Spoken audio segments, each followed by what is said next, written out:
Жапония 1997 жылы 27 мамырда таңертең сабақ басталардан бірнеше сағат бұрын Танахата бастауыш мектебінің сыпырушысы қорқынышты затты тауып алады. Қақпаның жанында мектепке кіреберісте ол кішкентай баланың басын кесіп тастағанын көреді. Оқиға орнына полиция келгенде қылмыскер жәбірленушінің аузына хат жасырып қалдырғаны анықталды. Бұл жапон тілінде, ағылшын тілінде бірнеше сөздермен жазылған жазба болды. Мысалы, school killer, мектеп өлтірушісі. Хабарлама қызыл сиямен жазылды, және оның авторы полицияны оны басқа біреуді өлтірмей тұрып, ұстап алуға шақырды. Сәлем достар, сіздерді өз арнамда көргеніме өте қуаныштымын. Видеоны соңына дейін қарап, лайк басып, арнаға жазылуды ұмытпаңыздар. Бұл ойынның басы. Мен өз өмірімді қауіпке қоямын. Өйткені олар мені ұстап алса, олар міндетті түрде дарға асады. Өтінемін, мені іздеген кезде өте мұқият және сақ болыңыз. Тек өлтіру арқылы мен өзім сезінетін сарқылмас жек көрушілікті өшіріп, біраз уақытқа тыныштықта баламын. Өзгелерді ренжіту арқылы ғана мен өзімді жеңілдетемін. Полиция жігіттері, мүмкіндігіңіз болса, мені тоқтатуға тырысыңыз. Қанды сот менің қиындықпен өткен жылдарымды өтеді деп жазылды. Баланың аузынан табылған жазбада. Жазбаға Сакакибара деп 6 иероглифпен жазылыпты. Мүмкін ол өлтірілген адамның басын мектепке кіре берісте осылай жайдан жай қалдырған жоқ. Өлтіруші қалдықтарды балалар немесе олардың ата-аналары тауып, жергілікті тұрғындар арасында дүрбелең туғызады деп үміттенді. Полиция өлтірілген баланың аты Джон Хасе екен. Ол 11 жаста және ерекше қажеттіліктері бар балаларға арналған бастауыш сыныпта оқитындығын анықтады. Кейінірек оның денесі жақын жерден жасырылған күйінде табылды. Аутопсия көрсеткендей, өлтіруші алдымен Джонды тұншықтырып өлтірген. Содан кейін оның басын қандай да бір құралмен кесіп тастаған. Кісі өлтіру сәтін немесе қылмыскердің басты мектеп қақпасына қалай қойғанын көрген куәгерлер табылған жоқ. Алайда басын тапқан аула сыпырушысы полицияға бір апта бұрын мектеп аумағында 2 мысықтың кесілген денелерін, сондай-ақ бірнеше өлген көгершіндерді тапқанын айтты. Полиция бұл қылмыстың себебі неде екенін болжап жатқанда, кісі өлтіруші байланысқа шықты. 1997 жылы 6 маусымда Кобе Синбун газетіне мекен жайы мен аты жөні жоқ қоңыр конверт әкелінді. Журналистер 3 беттен тұратын хатты тапты. Онда белгісіз адам Джон Хасені өлтіру және басын кесу жауапкершілігін өз мойнына алды. Қылмыс орнында қалған жазбадағыдай, ол көп ұзамай құрбандар көбейеді деп қорқытты. Сакакибара өзінің хатында жапондық білім беру жүйесінде атап өтіп, оны көрінбейтін адам етті деп айыптады. Полиция кісі өлтірушіге назар аударылмады, сондықтан ол қоғамда дүрбелең тудырғысы келді деп болжады. Жапондық бақ өлтірушінің атын Анибара деп атаған кезде олардың болжамдары расталды. Бұл полицияға тағы бір хат жазған Сакакибараның ашуын туғызды. Бұдан былай, егер біреу менің атымды дұрыс оқымаса, немесе көңіл күйімді бұзса, мен аптасына 3 көкөністі өлтіремін.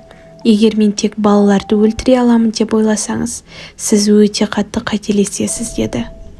Көкөністер сөзін қолданып, өлтіруші айналасындағы адамдарға деген көзқарасын көрсетті. Кейінірек белгілі болғандай, оған ата-анасы, егер сен спорттық жарыстарда қобалжысаң, айналаңдағы адамдарды көкөністермен салыстыр деп айтқан екен. Сонымен Сейта Сакакибара деген кім? Болашақ маньяктың шын аты Шиничиро Азума. Ол толық және ауқатты отбасында өскен 3 ұлдың үлкені болды. Алайда үй ішіндегілердің арасындағы қарым-қатынас формальды болды. Әкесі күні бойы жұмыста жоғалып кетті. Суық және қатал ана балаға көп сүйіспеншілік танытпау керек деп ойлады. Әйтпесе ол ерке және анасына тәуелді болып өседі деп ойлады. Оған тек Шиничироның өзі ессіз жақсы көретін әжесі ғана қамқорлық жасады.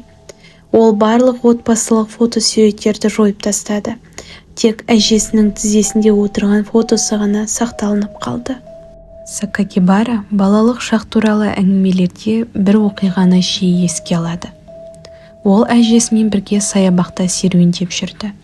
Бала оны таң қалдырғысы келді және бірден ағашқа өрмелей бастады. Ол неғұрлым жоғары көтерілсе, әжесі соғұрлым қатты алаңдай түсті. Бір сәтте әжесі бетін қолымен жауып тастады. Шиничиро өзінің жақын адамын қорқытқанын түсініп, асығыс түседі де оның құшағына қарай жүгіреді. Ол қатты қорқып, бетін қолымен жауып тастады. Мен бірдеңе дұрыс емес екенін түсіндім. Өйткені мен мүлдем басқа реакцияны күттім. Сондықтан мен тез түсіп, әжемді құшақтадым. Ол мені құшақтап жылады. Мен әжемнің қаншалықты жақсы көретінін сезіндім. Және қандай жағдай болмасын, ол мені жақсы көретінін сездім. Шиничироның осы хаттар арқылы балаға кішкентай күннен дұрыс көңіл бөлінбегендігін көруге болады. Осындай істер арқылы ол өзіне назар аудартқысы келген. Болашақ өлтіруші элиталық бастауыш мектепке түсті. Сыныптастары ол туралы оң пікір білдірді. Азуманың мейірімді және басқаларға жиі көмектесетіндігін атап өтті. Алайда Шиничироның анасына жақсы бағалар қажет болды. Сондықтан бала оқуға көбірек уақыт бөле бастады. Нәтижесінде ол тұйық және агрессивті болды. Шиничиро 5-ші сыныпта оқып жүргенде әжесі қайтыс болды. Бала тиран анасымен, өте сирек кездесетін әкесімен жалғыз қалды. Азума өзі ойлап тапқан қиял әлемінде жүрді. Мұғалімдер мен сыныптастар жігіттің бүкіл қоңырауда бір нүктеге қарап отыратынын айтты. Бір нұсқа бойынша ол мектептен келе жатып, ұлулардың бөліктерін оттықпен қуырған, немесе ыстық үстел шамына жағып жіберіп отырған. Екінші бір нұсқа бойынша ол бақаларды ұстап, қайнаған суға батыра бастаған. Аяушылық сұрағандай, табандарını жайып жатқан қосмекенділерді көру Шиничироға рахат сыйлаған. Ол жартылай өлі жануарлармен, велосипедпен басып жүруді жақсы көрді. Әжесі қайтыс болған соң, ең жақсы досы деп санайтын иті де қайтыс болды. Сол күні ол итінің тостағынан тамақ жеп жатқан мысықты көрді. Шиничиро түкті ұрыны ұстап алып, бөлшектеп тастады. Келесі күні ол әжесінің қабіріне барып, өзімен бірге электрлік массаж ролигін алып алды. Құлпытастың жанында отырып, Шиничиро кемпірдің денесінен шыққан иісті, жанасуды және жылуды еске түсіріп, аспапты мастурбациялады. Жігітті ұстап алған кезде ол бұл әжеге деген таза махаббат әрекеті екенін айтады. Ол осылайша әжесін мәңгі есінде сақтаған. 13 жасында мұғалім оның хоббиі туралы сұрағанда, Шиничиро паразиттерді өлтіргенді ұнататындығын айтады. Ол жасөспірім кезінен Зодиак секілді кісі өлтірушілерді пір тұтқан. Мен үнемі тітіркенуді пышақтың сабын қысу арқылы немесе саусағыма қайшыны бұрау арқылы ғана баса аламын дейді. 1977 жылы 10 ақпанда Азума екі кішкентай қызға шабуыл жасап, әрқайсысының басын металл құбырмен ұрды. Ол асығыс болды, сондықтан құрбандарының өлгеніне көз жеткізбеді. Ол өз інінде жатып, жаңалықтардың газетке шыққанын күтті. Бірақ бәрі ол ойлағандай болмай шықты. Қыздар орта деңгейдегі жарақаттармен құтылды. Бірнеше апта мектепке бармай, кейін сауығып кетті. Кісі өлтірушінің әрекеті сәтсіз аяқталды. Келесі қылмысына ол мұқият дайындалды. Ол өзімен бірге балға мен пышақ алды. 16 наурызда жігіт жергілікті бастауыш мектебінің жанынан өтіп бара жатты. Онда ол 10 жасар Аяка Ямашитаны байқады. Шиничиро қыздан қолды қайда жууға болатынын сұрады. Ол оны көшедегі жуғыштарға апарды. Бірақ енді бұрылғанда мектеп оқушысының басына балғамен бірнеше соққы жасады.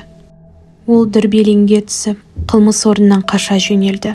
Жолда ол тағы бір кіші сынып оқушысымен кездесіп, оған ойланбастан пышақ салды. Шиничира пышақпен ұрған қыз аман қалды, ал Аяканы құтқару мүмкін болмады. 2 айдан кейін 24 мамырда ол велосипедке отырып жаңа құрбан іздей бастады.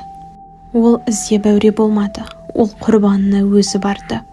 Бұл 11 жасар Джун Хасе болатын. Бала Шиничирадан қорықпады, өйткені ол кісі өлтірушінің інісімен дос болды.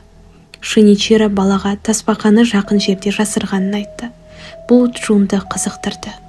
Олар Танкуяма тауына көтерілді. Биік жерде тізбекті тормен қоршалған су мұнарасы тұрды. Шиничира Джунды сол жерге апарды. Ол баланы кроссовкасының бауымен тұншықтырып, көзін алып, қабағын кесіп тастады. Ол мәйітті бөлшектеді. Шиничира жәбірленушінің тілін сый ретінде алғысы келді, бірақ қатайған жақтар кедергі болды. Ол баланың қанын пакетке жинады. Шиничира өзінің қаны лас, ал мына жазықсыз баланың қанын ішсе, ол да тазарамын деп ойлады. Ол 27 мамырда баланың басын алып, мектеп қоршауына іліп кетті. Қылмыс орнын өлі жануарлармен безендіріп қойды. Шынында, қайтыс болған баланың таныстарының арасында тек Шиничира ғана ерекшеленді. Полиция қызметкерлері осыған дейін өздеріне келген хаттар мен Сейтаның хаттарын қолжазбасын тексерді. Осылайша олар Шиничираны тұтқындады. Сакакибара психиатриялық клиникаға емдеуге жіберілді. Ол жерден 2003 жылдың наурызында бостандыққа шықты. Ол 2015 жылға дейін көпшіліктің назарынан тыс қалды. 2015 жылдың 10 маусымында 32 жастағы Сакакибара өзінің өмір баянын жариялап, оны Зекка деп атады. Кітапта ол жасаған қылмыстар мен темір тордың артында өткен күндері туралы естеліктермен бөлісті. Достар, видеоны соңына дейін қарағандарыңызға рахмет. Келесі кездескенше.